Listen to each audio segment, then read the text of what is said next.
हम माँ काली को जो भी चीज़ का भोग लगाते हैं तो उसकी जो सामग्री होती है जैसे राख होती है, तो हमें उसे कहाँ पर रखना चाहिए।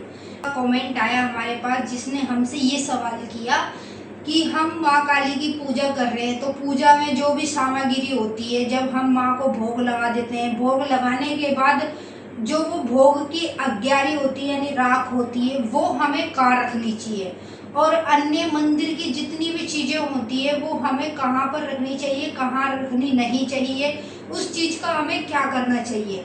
तो उनका रिप्लाई इस वीडियो के माध्यम से मैं दूंगी। तो जानने से पहले अगर आप महाकाली भगत ज्ञान यूट्यूब चैनल पर नए आए हैं तो सब्सक्राइब जरूर करें और बेल आइकन को ऑल पर सेट कर लें ताकि हमारी जो भी न्यू वीडियो आए उसका नोटिफिकेशन सबसे पहले आप सभी भक्तों के पास पहुंचे।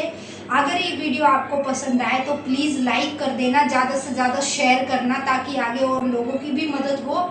जो जो लोग ये जानकारी जानना चाहते हैं उन तक वीडियो को आपको पहुंचाना है ताकि उनको भी पता चल जाए कि पूजा पाठ की जो सामग्री होती है वो हमें उनकी पूजा पाठ करने के बाद उसका हमें क्या करना चाहिए।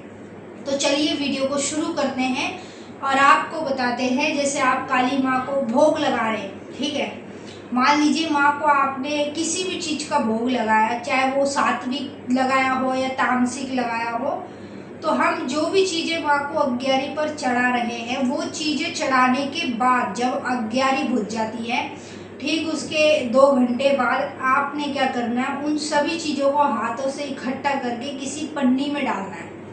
ठीक है, पन्नी में डालने के बाद आप जो पूजा की सामग्री होती है जैसे हमने भोग लगाया उसकी जो राख है, वो भोग का जो सारा सामान है वो आपको उसका क्या करना चाहिए, उसे आपको या तो पीपल के पेड़ पे रख देना चाहिए या फिर आपके आसपास में कहीं कोई नदी हो या कोई तालाब हो या फिर गंगा नदी, कोई सी भी नदी हो, आप वहाँ पे भी उसको सहरा सकते हैं पानी के अंदर। ठीक है, जो भी हम भोग प्रसाद माँ को चढ़ा रहे हैं बाद में आपको उसका यही करना चाहिए।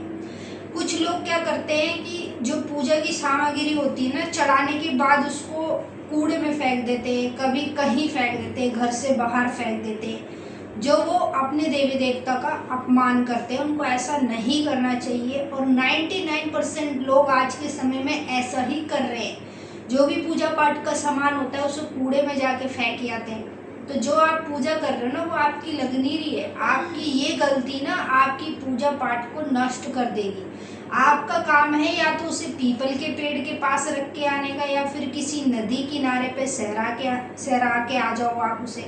क्योंकि ये कमेंट आया है कि हम जो पूजा पाठ का सारा सामान होता है उसे कहाँ रखें। जैसे मैंने आपको 2 जगह बताई, एक पीपल का पेड़, नदी किनारा, ये सबसे बेस्ट जगह है।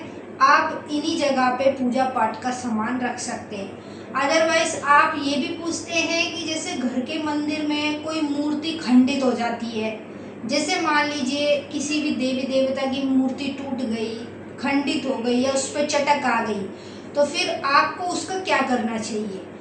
जैसे मंदिर की मूर्ति में चटक आ जाए या खंडित हो जाए ना वो, तो चटक आने के बाद तो वो खंडित ही हो जाती है, जैसे टूट जाएगी या चटक आ जाएगी तो वो खंडित हो गई। अब उसे उठा के आपको पीपल के पेड़ पे रखना चाहिए या किसी नदी के किनारे पे जाके सहरा देना चाहिए।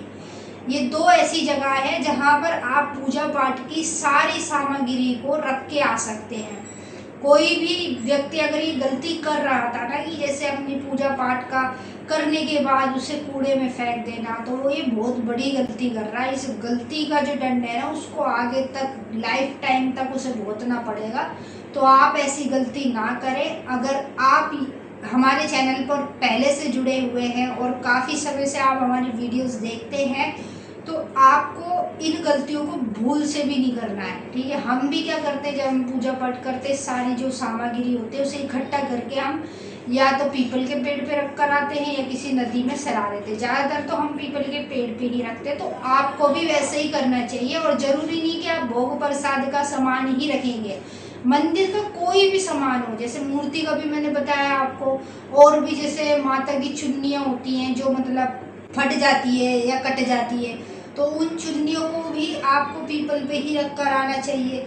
या मान लीजिए कोई आपकी जाप माला है जो टूट गई है, जाप करते करते टूट गई, तो आपको उसे क्या करना चाहिए, उसे पीपल के पेड़ पर रख देना चाहिए। फिर आपको दूसरी माला लेनी चाहिए, फिर उस माला को सिद्ध करके फिर उसमें मंत्र का जाप शुरू करना चाहिए। तो जितनी भी पूजा पाठ का सामान है वो सारा आपको पीपल पर ही पहुंचाना है। जिन्होंने पूछा था कि पूजा की जो सामग्री होती है उसे हमें पूजा करने के बाद कहाँ रखना चाहिए, तो आई होप वो इस वीडियो को देख भी रहे हैं और उनको उनके सवाल का जवाब इस वीडियो के माध्यम से ज़रूर मिल गया होगा। और ये वीडियो मैंने इसीलिए बनाई है कि यहाँ पर बात नहीं है कि उन्होंने कमेंट किया है तो मैंने उनका रिप्लाई किया। मैं ये इस वीडियो में सभी भक्तों को बताना चाहती हूँ, जो जो लोग ये गलती कर रहे थे ना, जैसे कि कूड़े में फेंक देना, कहीं भी घर से बाहर फेंक देना, उसकी दुर्गति करना, तो उन लोगों को भी इस वीडियो को देखने के बाद अकल मिल जाए, वो भी आगे से इन गलतियों को ना करे।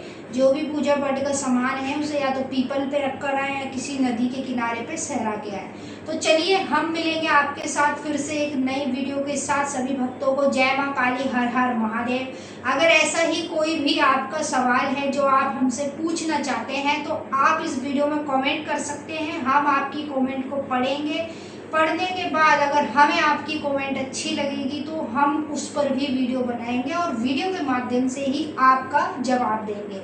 अगर आपको ये वीडियो पसंद आए तो लाइक करें, शेयर करें और कमेंट में जय माँ काली जरूर लिखें। और अगर आप हमारे चैनल पर पहली बार आए हैं तो सब्सक्राइब कर लें, क्योंकि यहाँ पर आपको डेली नया कुछ न कुछ हमारे साथ सीखने को मिलता है, जिससे आपका ज्ञान बढ़ता है।